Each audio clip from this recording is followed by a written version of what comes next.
जय हिंद। इस वीडियो में हम समझते हैं कि उल्का पिंड क्या होता है और रात में हमें टूटते हुए तारे क्यों दिखाई देते हैं और कब ऐसा वक्त आएगा जब हमारे लिए दिन 24 घंटा का न होकर 30 घंटे का दिन हो जाएगा और कौन सा ऐसा उल्का पिंड था जिसने इस दुनिया से डायनासोर का अंत ही कर डाला। आखिर वो कैसे अंत हो गए डायनासोर इस पृथ्वी से। देखिए, सौर मंडल में जो होता है ना, सूरज से सबसे नज़दीकी जो तारा है वो तारा बुध है, इसे हम लोग मरकरी कहते हैं। उसके बाद शुक्र यानी वीनस है।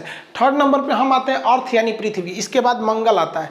मंगल के बाद बृहस्पति। मंगल और बृहस्पति के दोनों के ऑर्बिट के बीच, इनके कक्षाओं के बीच ग्रहों के छोटे छोटे टुकड़े हैं सब। इन टुकड़ों को हम क्षुद्र ग्रह या एस्टेरॉइड कहते हैं। ये सौर मंडल पे बहुत ज़्यादा इफेक्ट डालते हैं ये एस्टेरॉइड भी सूर्य का चक्कर लगाते हैं, लेकिन कभी कभी क्या होता है, ये आपस में टकरा जाते हैं। आपस में टकराने से इनका डायरेक्शन बदल जाता है और मंगल इन्हें अपनी ओर खींच लेता है, इन्हें आकर्षित कर लेता है मंगल अपनी ओर गुरुत्वाकर्षण के कारण। लेकिन मंगल भी क्या है, गतिशील है। तो मंगल आकर्षित करने के बाद अपने यहाँ से उठ के चला जाता है, क्योंकि ये गति कर रहा है। मंगल उठ के यहाँ चला गया। अब ये बकलोलवा जो है ये आपका यहाँ से सीधे आके गिर जाता है पृथ्वी पर।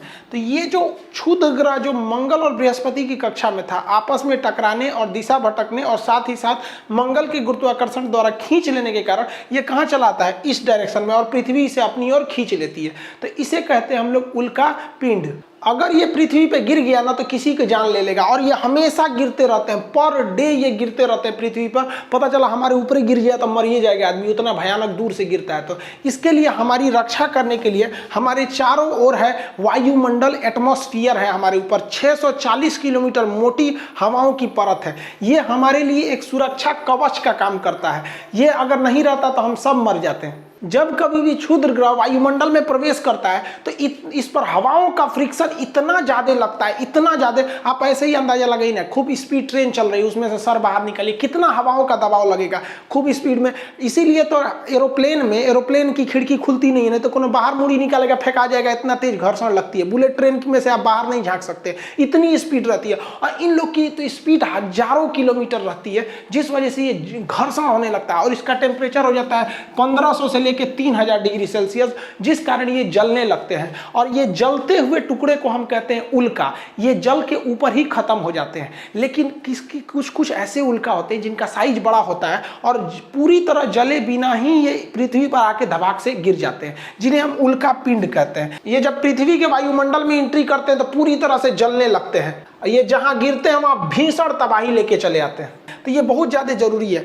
अब जब कभी ये ज़्यादा मात्रा में गिरने लगते हैं, बहुत सारे टुकड़े हैं सब बहुत ज़्यादा एक साथ एकदम ग्रुप बाय ग्रुप जब ये गिरने लगते हैं तो इन्हें हम लोग कहते हैं लाइट शावर। लाइट शावर से क्या होता है, बहुत सारी रोशनी होने लगती है। ऐसी घटना अगस्त 2017 में हुई थी, जब भारत में चोटी कटुआ का हल्ला हुआ था कि कोई आ रहा है महिलाओं का चोटी काट के चला जा रहा है। उसी समय एक और हल्ला हुआ था कि अगस्त के महीने में एक ऐसा दिन आएगा 11 अगस्त जब रात ही नहीं होगा। ऐसा नहीं था, रात होता, लेकिन उस समय घटना क्या होने वाली थी, लाइट शावर होने वाली थी। ये बहुत सारे छोटे छोटे उल्का पिंड गिरने वाले थे और जब वो जलने लगते थे एक रोशनी होता, बहुत बड़ा रोशनी नहीं होता, लेकिन उसे लाइट शावर कहते थे। और इसे व्हाट्सएप पर ऐसा फैलाया गया जैसे लग रहा था कि रात ही नहीं होगा। रात हुई थी, बस हल्का सा रोशनी हुआ था। अफ्रीका के साइड में ये घटना देखने को मिली थी। जैसे ये वायुमंडल में प्रवेश करते हैं तो ये जलते हुए दिखाई देते हैं, जिन्हें हम टूटता हुआ तारा कहते हैं। ये देख रहे हैं ना, ऐसे गिरता है यहाँ पे, रात में आप भी देखे होंगे टूटता हुआ तारा, ये उल्का रहता है। इसे शूटिंग स्टार के नाम से जाना जाता है। आप रात के समय इस तरह से शूटिंग स्टार टूटता हुआ तारा देखे होंगे। लोग कहते हैं इसको देख के मन्नत मांगिए ना तो कुछ पूरा हो जाता है। स्टूडेंट लाइफ में लड़का सब मन्नत कौन सी मांगता है सर, कि भगवान बड़ी दिन से पीछे पड़े होकर ये बेरी फंसा दीजिए। अरे लोल कहीं का ऐसा मन्नत मांगता है सर। इस टूटल तारा थोड़ी है, ये तो क्षुद्र ग्रह जो घर्षण से क्या हो रहा है, गिर रहा है।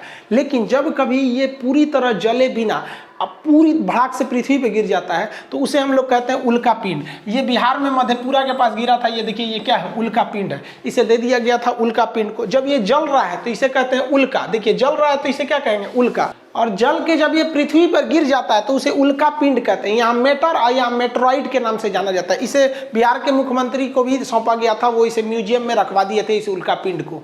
वर्तमान समय में जिस पृथ्वी पर हम रह रहे हैं उस पर कभी डायनासोरों का राज था। अगर वो नहीं मरते तो हमारे जीने के लायक पृथ्वी नहीं होती। तो आज पृथ्वी हमारे जीने के लायक है इसी उल्का पिंड के कारण है। इसका नाम था इजिप्टा। ये बहुत ही दूर से आ रहा था। ये इजिप्टा मंगल और बृहस्पति की कक्षा में था और आपस में टकराने से इसका डायरेक्शन बदला, मंगल खींच के आगे चला गया और ये सीधे आके गिरा था पृथ्वी के ऊपर। आप यहाँ देखेंगे तो ये उल्का पिंड आ रहा है, यहाँ पे गिरेगा तो इसके कई टुकड़े इधर हवा में बिखरेंगे और पूरे पृथ्वी पर ये भूचाल ला के रख देगा ये उल्का पिंड। ऐसी ही घटना हुई थी जब डायनासोर खत्म हुए थे, ये हवा में पूरा फैल गया था। ये आज से लगभग 6 करोड़ साल पहले ये इजिप्टा नामक इतना बड़ा उल्का पिंड गिरा और इसने पूरे पृथ्वी का स्वरूप ही बदल दिया। ये वर्तमान मैक्सिको के पास गिरा था। जो मैक्सिको जो देख रहे हैं यहाँ पर, ये मैक्सिको की खाड़ी के पास वर्तमान समय में गिरा था और पूरी तरह से तबाही ला दिया था। यह जैसे ये पृथ्वी पर गिरा इतना बड़ा था कि ये जल के खत्म ही नहीं हुआ।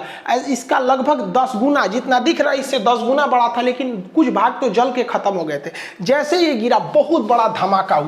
इतना बड़ा धमाका था कि यह धमाका लगभग 20 हाइड्रोजन बम के बराबर था। सोचिए, एटम बम नहीं, हाइड्रोजन बम के बराबर यह धमाका था। और इस धमाके के कारण पृथ्वी का जो ऊपरी परत था वो विस्फोट करके उड़ गया। अब आप बताइए, कोई बिल्डिंग उड़ती है तो उसके तो ईंट पत्थर पूरे स्टोन भी बिखर जाते हैं और इसके पत्थर वगैरह हवा में उड़ गए। और जब ये हवा में उड़े तो जब वापस आए तो वो इतनी स्पीड में आए, उसका टेम्परेचर इतना ज़्यादा हो गया था कि जो उड़ने वाले डायनासोर थे उनको तो वो हवा में ही मार दिया। और यहाँ का टेम्परेचर हो गया 200 डिग्री सेल्सियस। और इस एरिया के जितने डायनासोर थे, यहाँ के एरिया के, वो सारे डायनासोर मारे गए। लेकिन ये तबाही का केवल एक ट्रेलर था, असली तबाही तो इसके बाद शुरू हुई। इतना भीषण धमाका के बाद लगभग 10 तीव्रता का पृथ्वी पर भूकंप आया दूसरे साइड में, और पृथ्वी के इतिहास में ये अब तक का सबसे भीषण भूकंप था। इतना भयानक भूकंप से पृथ्वी पर चहल पहल, जितनी भी बड़े बड़े जीव जंतु थे ये भूकंप के शिकार हुए और दब के मर गए। और आपको पता है, हम भूकंप चैप्टर भी पढ़ा दिए हैं। भूकंप जब समुद्र के पास आता है तो वो ले लेता है सुनामी का रूप, और ये समुद्र के पास ही आया हुआ था, मैक्सिको की खाड़ी में गिरा हुआ था, जिस वजह से यहाँ भीषण भूकंप के साथ साथ सुनामी भी आ गई। और सुनामी की लहरें जो आई पूरे समुद्र का पानी उठा के ले आके पटक दी और भीषण भूकंप आया। जितने डायनासोर थे सारे के सारे डायनासोर मारे गए और पृथ्वी के अंदर का जितने ज्वालामुखी थे वो विस्फोट करके उसमें से जहरीली गैसें निकलने लगी, रेडिएशन निकलने लगा, जिस वजह से जितने जीव जंतु थे उस वक्त के मारे गए थे। सारे के सारे जीव जंतु इन सारी घटनाओं का शिकार होकर मर गए। जो बच गए थे बड़े जीव जंतु वो भूखमरी से मर गए, क्योंकि पृथ्वी पर अब खाने के लिए कुछ बचा ही नहीं था। बचे तो केवल छोटे जीव जंतु जैसे चूहे वगैरह, जो कहीं छुप के बैठ सकते थे, थोड़ा बहुत खा के जी सकते थे। और उसके बाद धीरे धीरे मानव का आगे विकास हुआ। जब ये इजिप्टा नामक उल्का पिंड मैक्सिको की खाड़ी के पास टकराया था तो पृथ्वी के टेक्टोनिक प्लेट में बहुत ज्यादा हलचल हुई थी और अफ्रीका के पूर्वी भाग में एक पर्वत का निर्माण हो गया, ऐसे टकराने की वजह से, झटका की वजह से। जैसे आपका घर, एक घर दूसरे घर पे गिरेगा तो कहीं से एक तो दीवार निकल जाएगा, कहीं से कुछ हो जाएगा, वैसे यहाँ पर एक बहुत बड़ा पर्वत का निर्माण हो गया, जिसकी मैं अभी इसी के एरिया पे आपका किलिमंजारो है और ये रिफ्ट वैली है। अब इस पर्वत के निर्माण ने पृथ्वी की सामूहिक संरचना को बदल दिया, क्योंकि पृथ्वी जो घूमती है वो पश्चिम से पूरब डायरेक्शन में घूमती है। ये पश्चिम से पूरब डायरेक्शन में घूमती है, जिस वजह से बारिश लाने वाली ज़्यादातर हवाएं जो हैं